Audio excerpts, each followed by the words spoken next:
طول الركنيه محمد هاني، تسديده قويه بترتد، ودي مره ثانيه جول جول جول جول جول. الهداف تريزيجيه في الدقيقه الثانيه يسجل اول جول لمصلحه النادي الاهلي. نار يا حبيبي نار.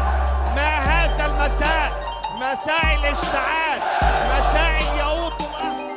واحده والثانيه على شمال محمود حمدي علشان تتحرك الشمال في الدقيقه الثانيه. بص شوف الحلاوه، وبص شوف الطعامه، وبص شوف تريزيجيه اللي يواصل التهديف ويصل الى الهدف رقم 10 في النسخه رقم 67.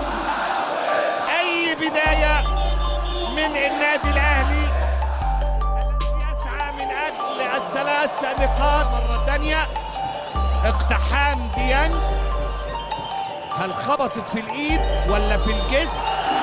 خبطت في ايد باهي. هنشوف حكام الفار. الجزاء في ملعب 30 يونيو وأداء لبرج العرب. بالفعل بيحتسبها امين.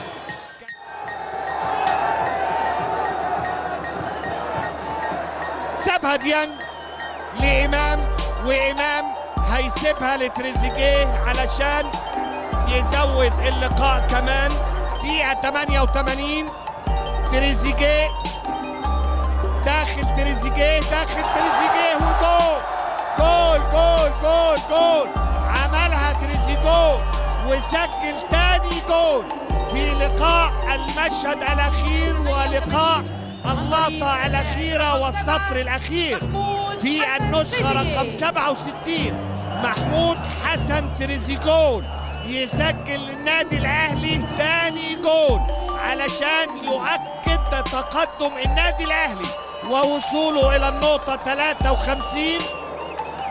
الدين لا شيء، ومحمود حسن تريزيجيه يواصل مسلسل التهديف يا أصدقائي. وفي حسن تريزيجيه